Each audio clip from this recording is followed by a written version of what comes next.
I'm Madison Turner, 34 years old, and today I own one of the most exclusive resorts on Florida's Gulf Coast. But for 18 years, my family treated me like their personal maid, especially during our annual trips to Sapphire Bay Resort. They lounged by the pool while I folded their laundry. They ordered me around while they sipped cocktails on the beach. They never imagined I'd one day own the very paradise they cherished. Before I tell you how I transformed from family servant to the owner of my relative's favorite vacation spot, drop a comment telling me where you're watching from, and hit that subscribe button if you've ever had to rebuild your life from scratch. Growing up as a Turner should have been a privilege. From the outside, we were the picture-perfect family. My father, Richard, was a successful investment banker. My mother, Jessica, ran her interior design business, and our Tudor-style house in Connecticut featured regularly in local magazines. But inside those perfectly decorated walls, I experienced a different reality entirely.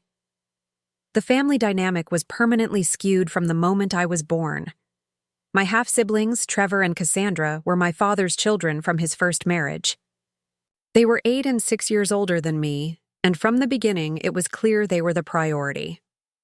My mother, trying desperately to win over her stepchildren, poured attention on them while I became an afterthought. Our annual 2-week vacation to Sapphire Bay Resort in Florida perfectly illustrated my position in the family hierarchy.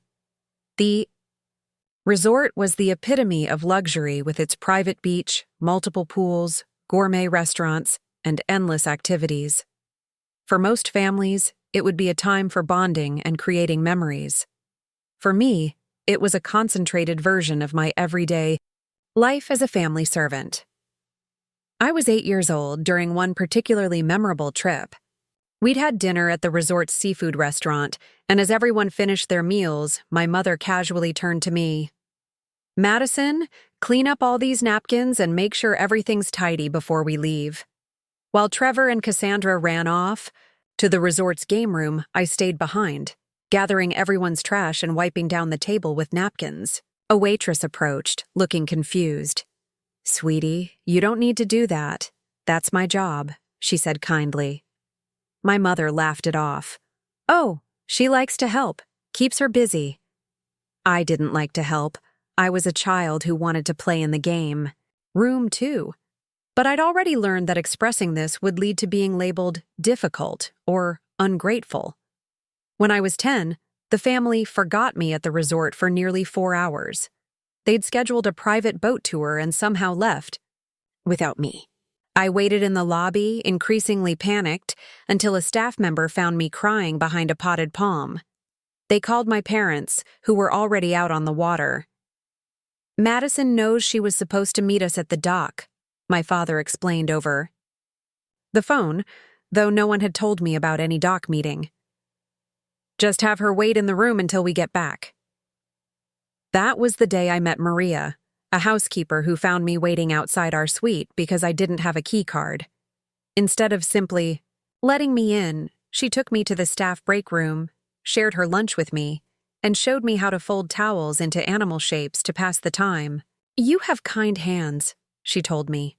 "Very precise. You notice details." It was the first genuine compliment I could remember receiving. While Maria didn't say anything directly critical about my family, her extraordinary kindness highlighted the absence of warmth I experienced at home.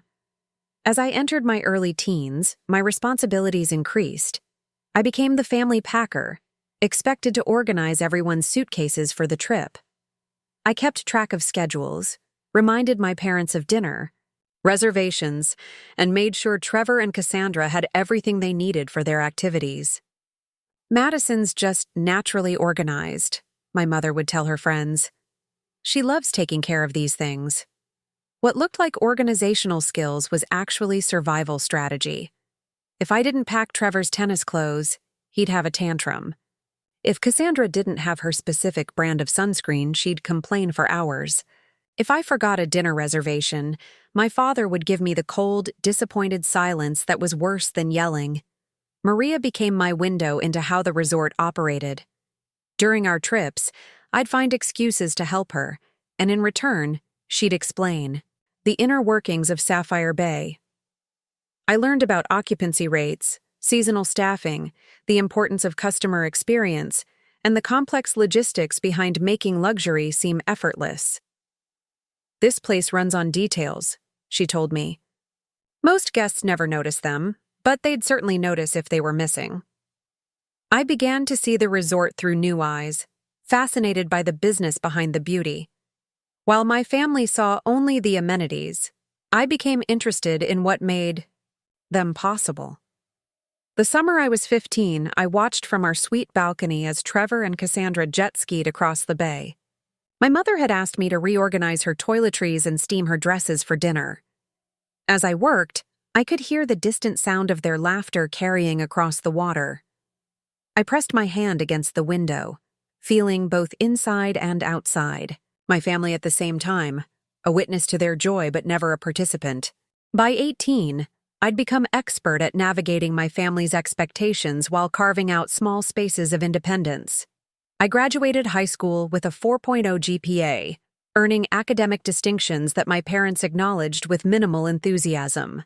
College applications must have gotten easier since Trevor and Cassandra applied, my father remarked when I received my acceptance letters, despite the fact that my siblings had attended mid-tier schools while I'd been accepted to several prestigious universities. My parents' plan was clear. I would attend the local state university and continue living at home. My mother had already drafted a schedule of how I could help with housework and her business between classes. The arrangement would save them money and keep their household manager in place. The breaking point came unexpectedly. I was walking past my parents' bedroom when I overheard them discussing plans for after my departure to college. "Once Madison moves into the dorms, we should convert her bedroom into that home gym we've been talking about," my mother said.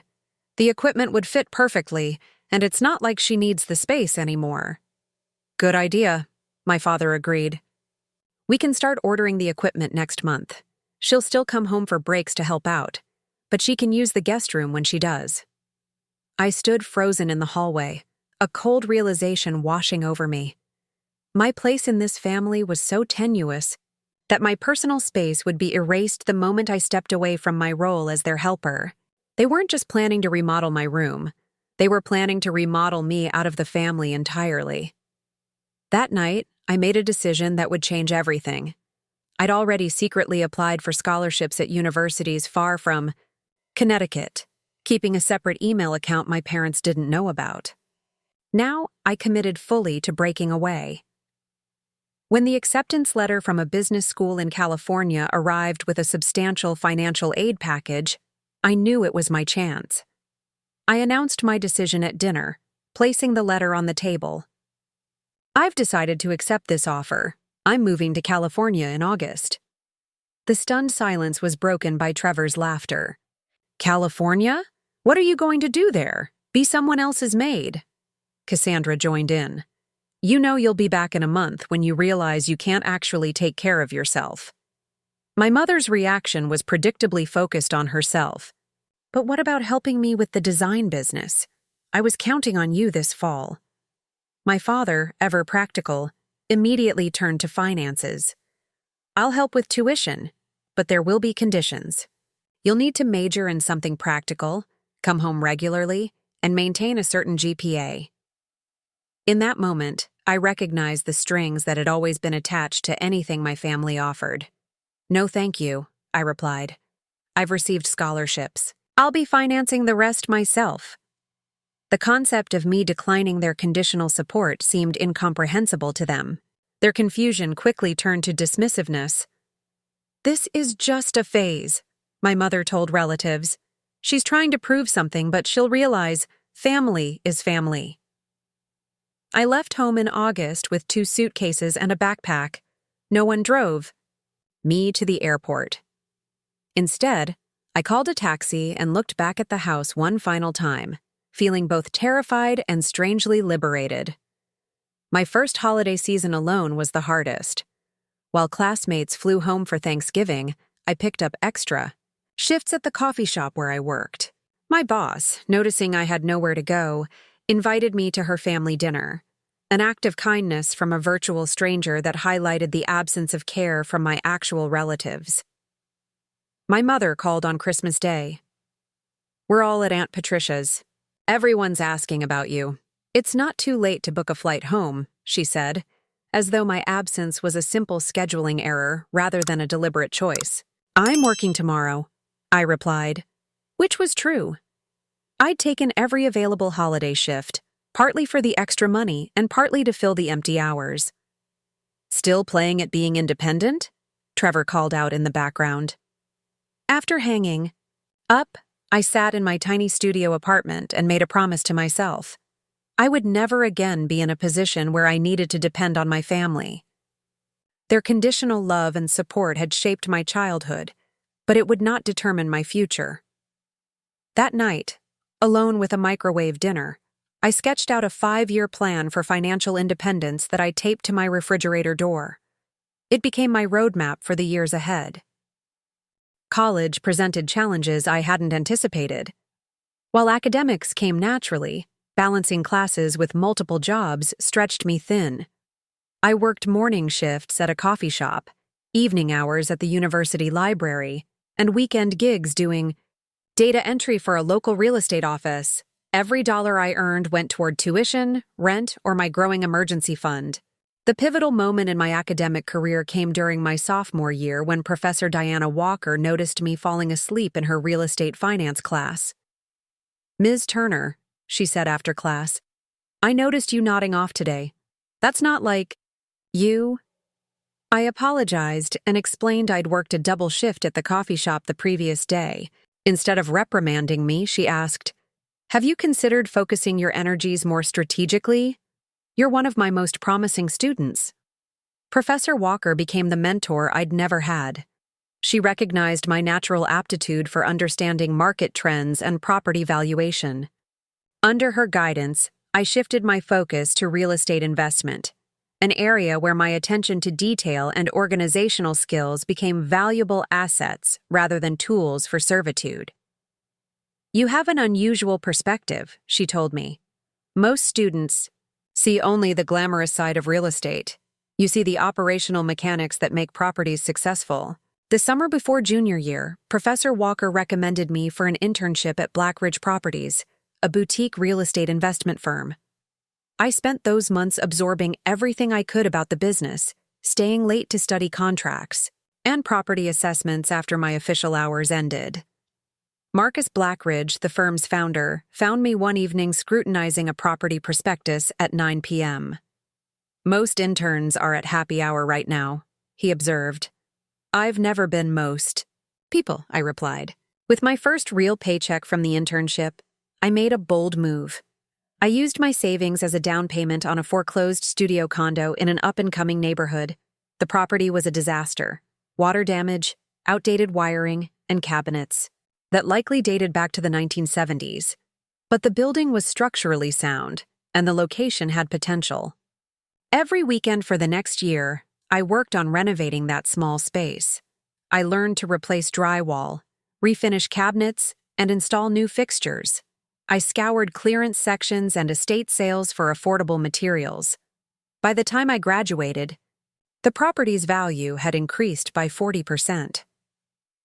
With my degree in business administration and a concentration in real estate, I secured a position at Horizon Investments.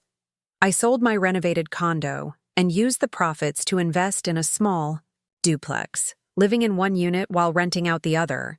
Each success built upon the last. During these years, contact with my family dwindled to occasional holiday calls. My mother would update me on family news, always mentioning their annual trips to Sapphire Bay Resort.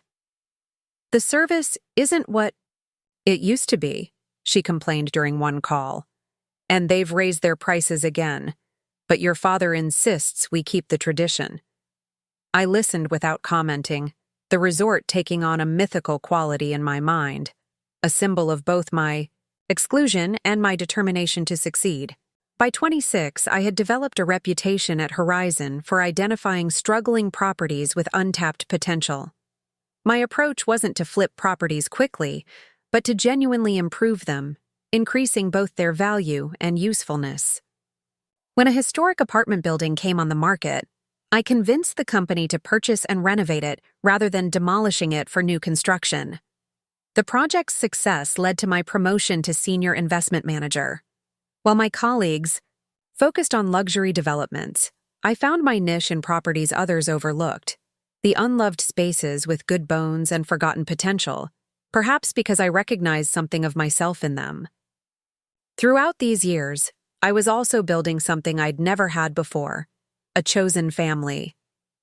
My neighbor Elena became the sister I'd wished for, supportive, kind, and genuinely interested in my well-being.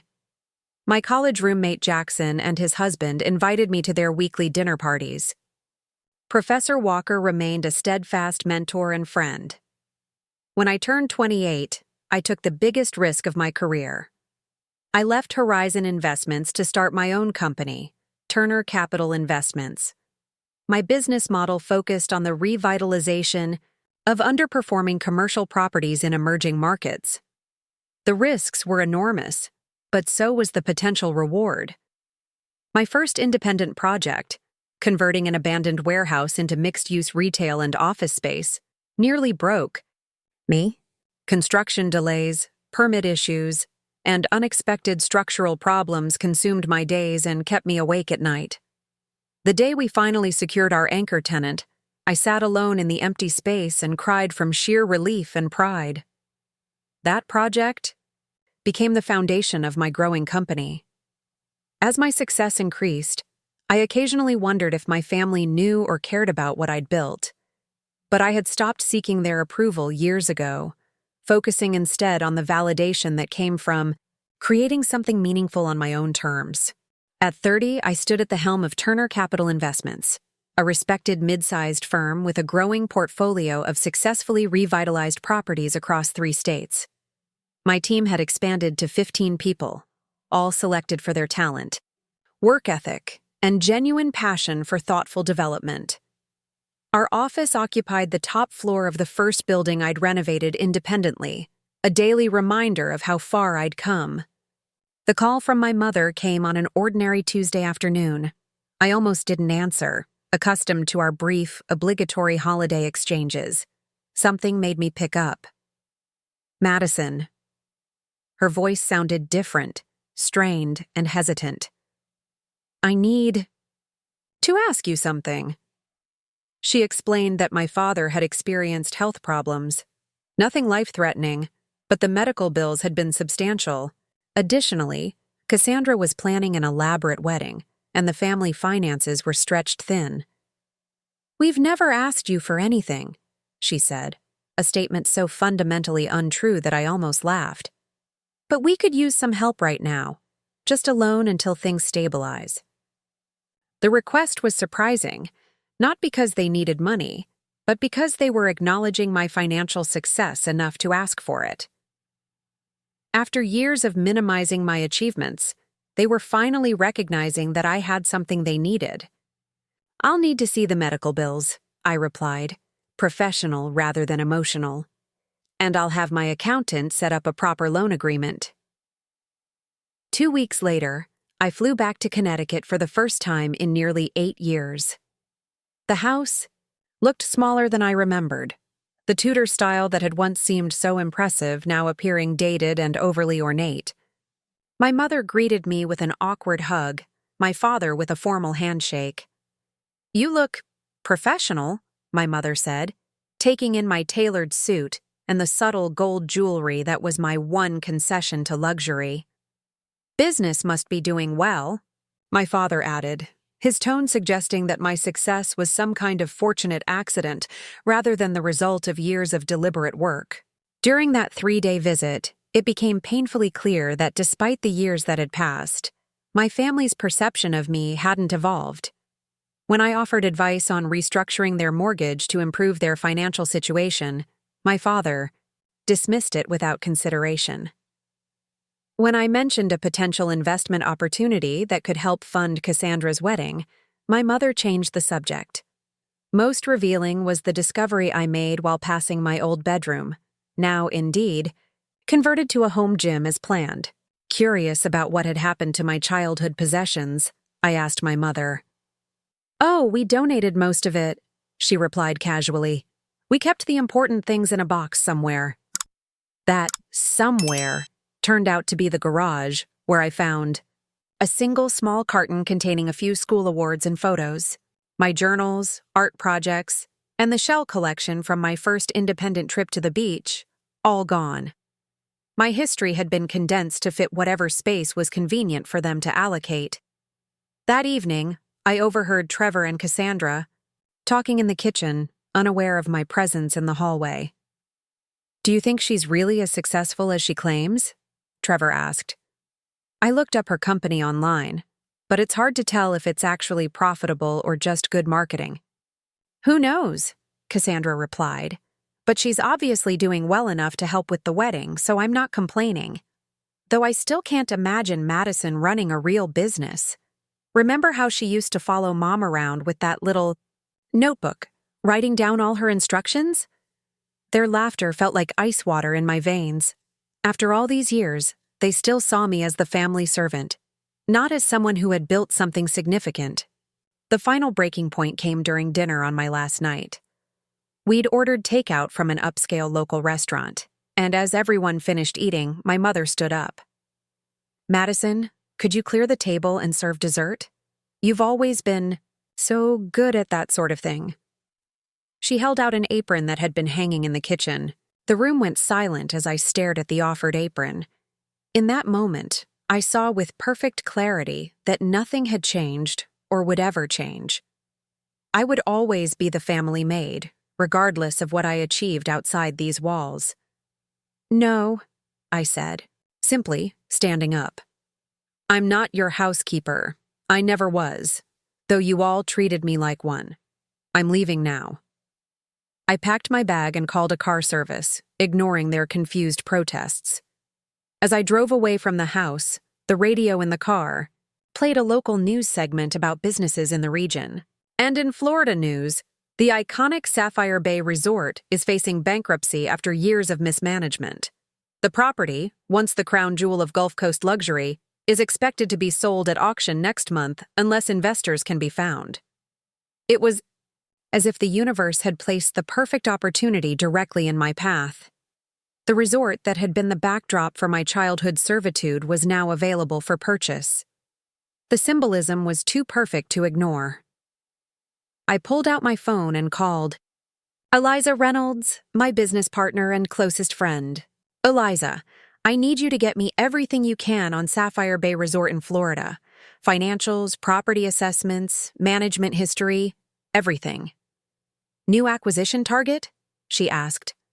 "Something like that," I replied, a plan already forming in my mind. "This one's personal." The moment I returned to my office, I immersed myself in researching Sapphire Bay Resort. The property's financial troubles stemmed from a combination of factors: outdated facilities requiring significant investment, management turnover leading to inconsistent service, and increased competition from newer luxury developments along the coast. The current owners, Coastal Luxury Group, had acquired the resort 15 years earlier as part of a larger portfolio purchase. They had treated it as a passive investment, extracting profits without reinvesting in necessary upgrades. Now, with occupancy rates falling and maintenance costs rising, they were eager to unload the property. I spent 2 weeks developing a comprehensive business plan. Sapphire Bay had good bones, prime beachfront location, generous acreage, and a still loyal customer base who returned year after year despite the declining conditions. With the right renovations and management approach, it could reclaim its position as the premier luxury resort in the region. Eliza questioned my interest in the property when we reviewed the numbers. "It's outside our usual urban markets, and the renovation costs are substantial. What am I missing?" I hesitated before answering. I stayed there as a child. I know the property well, and I understand its potential in ways the current owners don't. What I didn't share was the deeper motivation, the years of memories watching my family enjoy luxuries while I was relegated to the sidelines.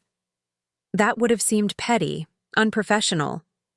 But the desire to own the space that had symbolized my exclusion burned within me, driving my determination to acquire it. Securing financing proved challenging. The purchase price plus renovation costs would require the largest capital investment we'd ever made. I approached 3 different lenders before finding one willing to back the project, and even then, I had to personally guarantee a portion of the loan. "This is a big risk," my financial advisor warned. "If the revitalization fails, you could lose everything you've built." "It won't fail," I replied, with a certainty that came from something deeper than market analysis. We initiated contact with Coastal Luxury Group through intermediaries, keeping my name and company hidden behind layers of LLCs and holding companies. I didn't want any chance of word reaching my family before I was ready. The initial offer was deliberately low, testing their desperation level. Their counteroffer confirmed my suspicions. They were eager to sell but hoping to save face with a respectable sale price. The negotiations stretched over 6 weeks of offers, counteroffers, and strategic silences. Throughout the process, I maintained the anonymous buyer fiction, communicating only through our attorneys. During this period, I reached out to Maria, the housekeeper who had shown me kindness during my childhood visits. She had risen through the ranks over the years and now served as the resort's housekeeping director. When I explained my interest in the property, she became an invaluable source of inside information about the resort's current condition and staff morale. "The place has good people who care deeply about it," she told me during a confidential call.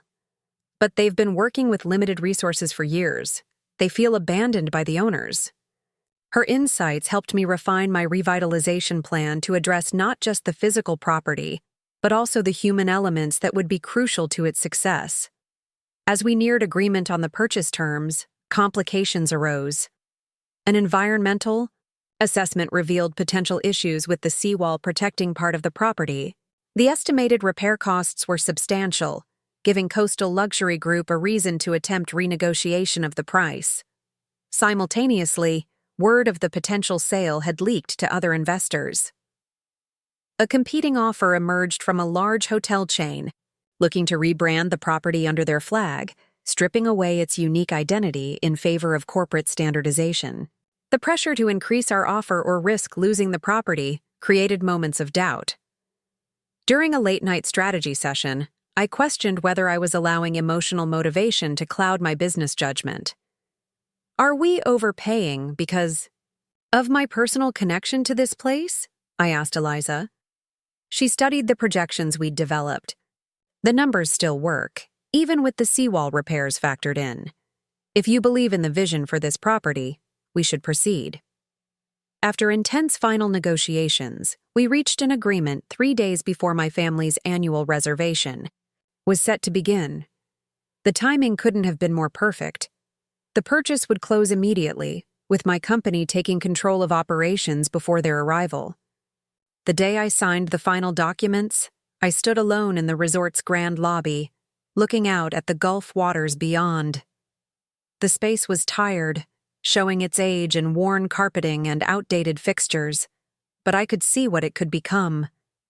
More importantly, I could see what it would mean to transform this place that had witnessed my family's dismissive treatment. Maria found me there, still staring out at the water.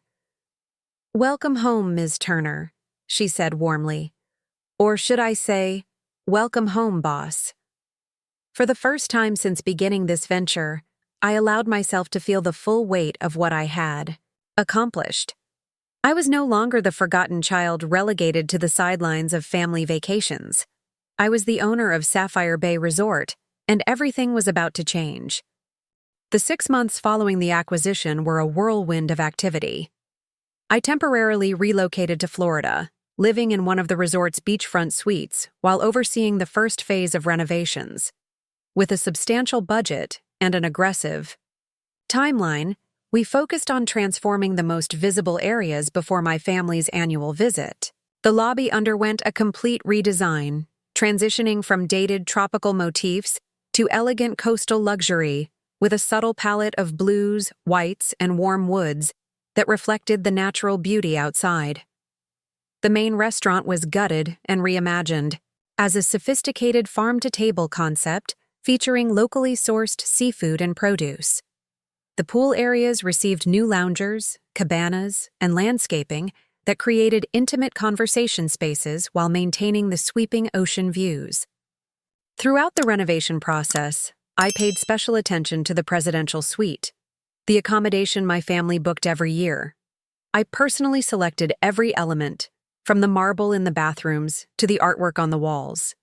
One piece in particular gave me satisfaction: a custom painting of the resort that included, upon close inspection, a small figure that resembled me as a child, standing apart from the guests, watching from the periphery. While the physical renovations progressed, I focused equally on the human element of the resort. I retained most of the existing staff, recognizing their institutional knowledge and genuine care for the property. Maria proved invaluable in identifying dedicated employees who had been overlooked for advancement by previous management.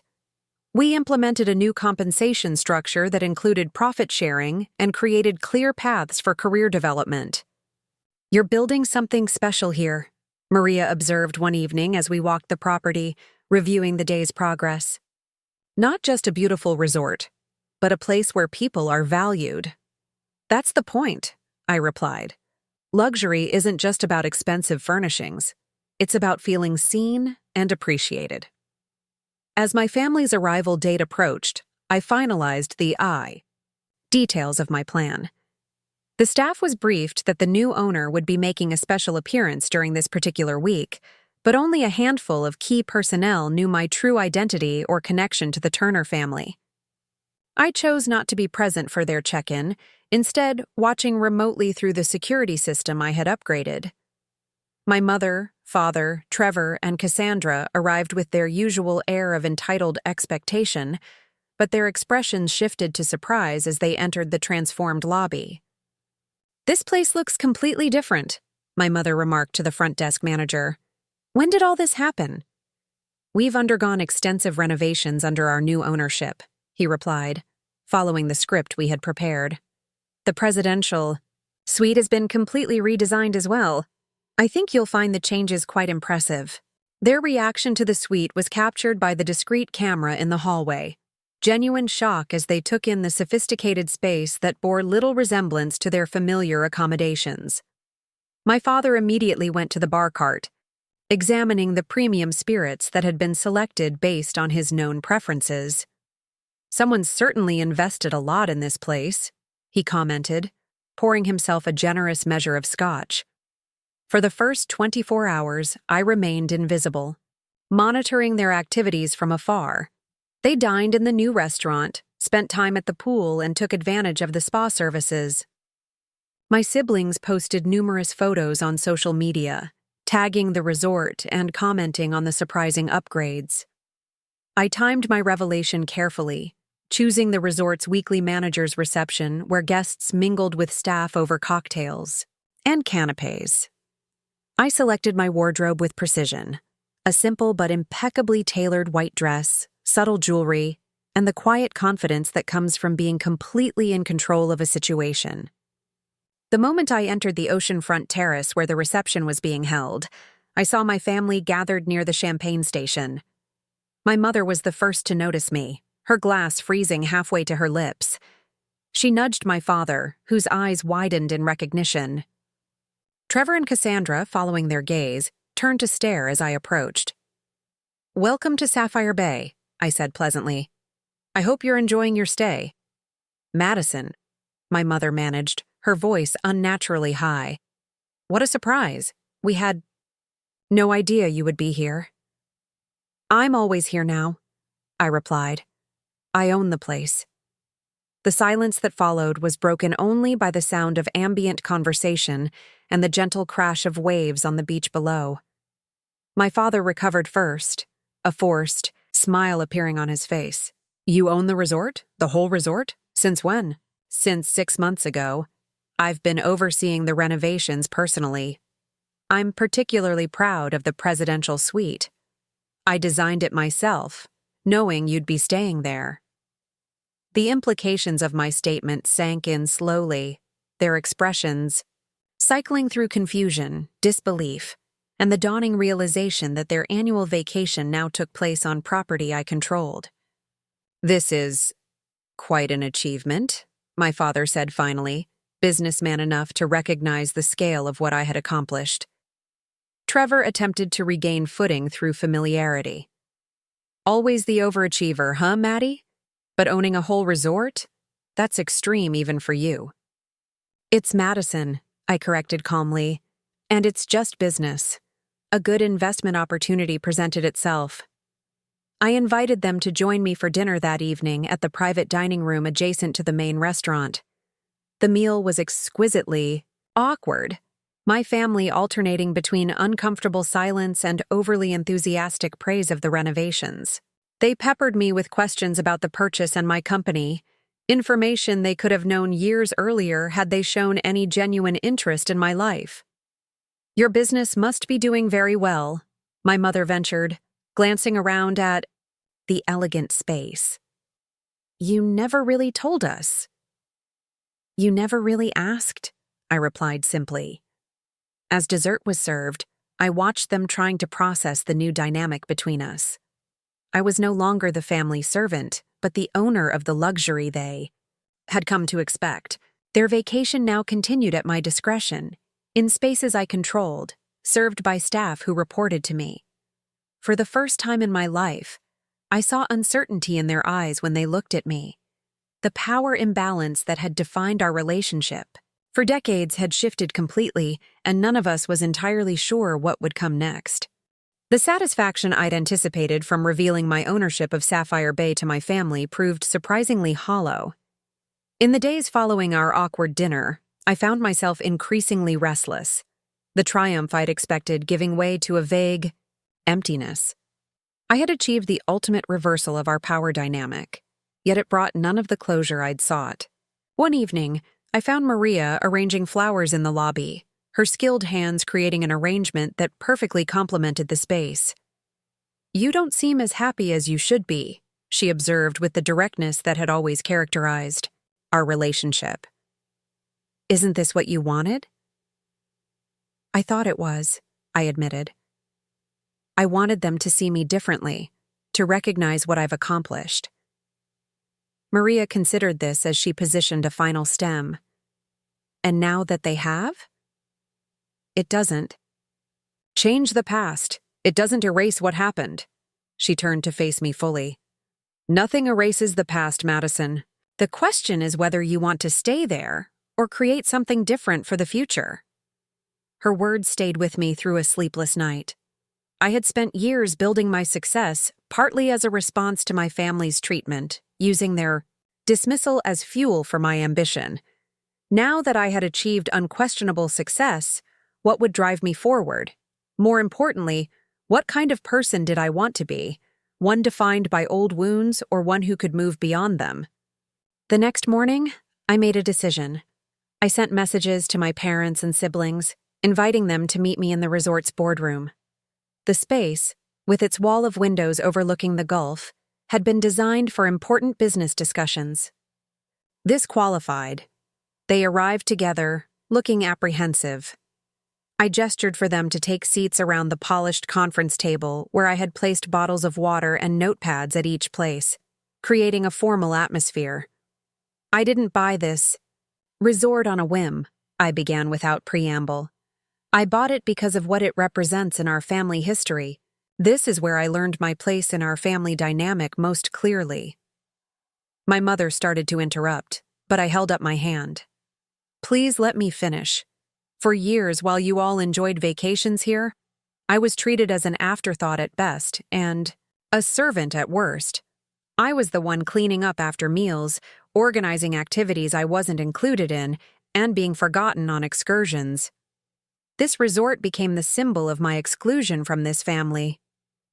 I described specific incidents, being left behind on the boat trip, cleaning the table while they went to the game room, watching from balconies as they enjoyed amenities I was never invited to use. With each example, I saw recognition and discomfort cross their faces. "That's not how it was," my father protested finally, his voice lacking conviction. "We were just teaching you responsibility."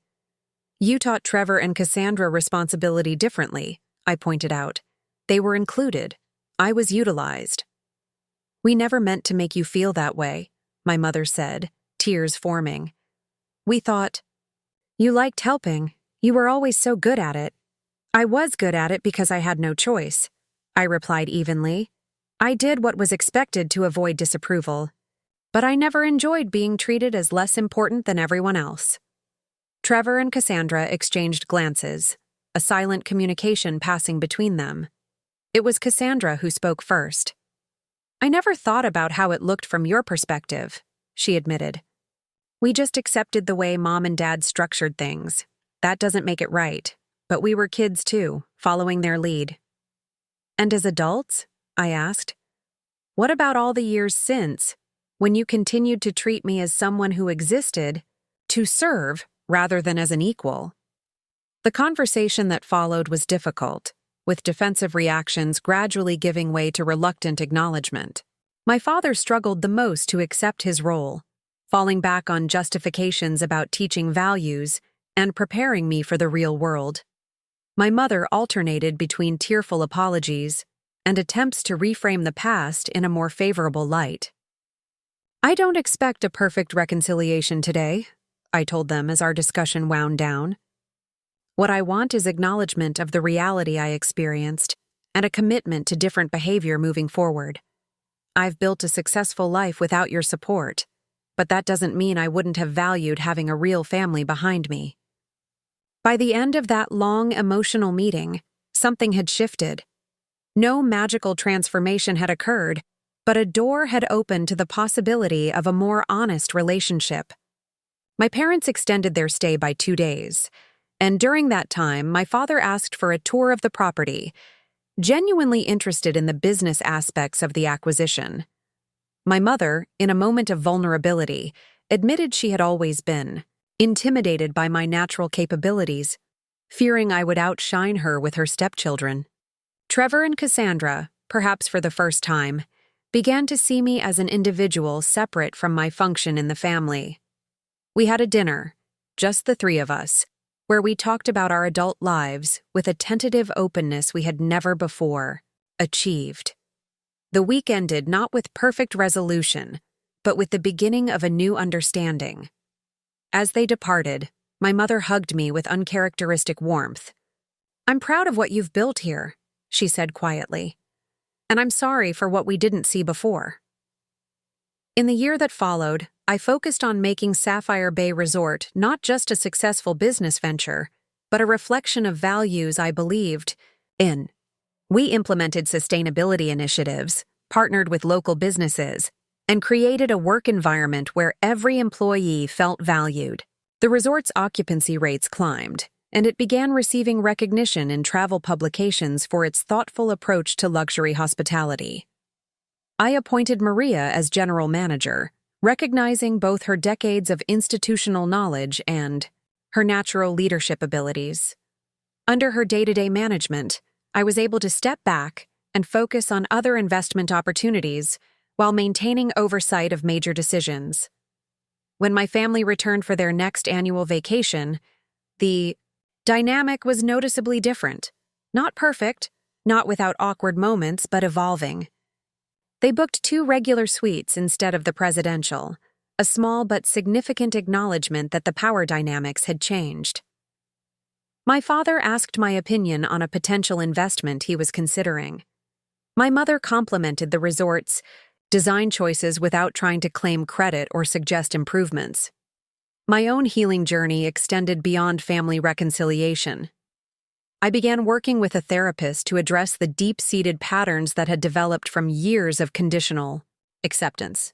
I learned to recognize my tendency to overfunction in relationships, to seek validation through achievement, and to keep people at a distance to protect myself from potential rejection.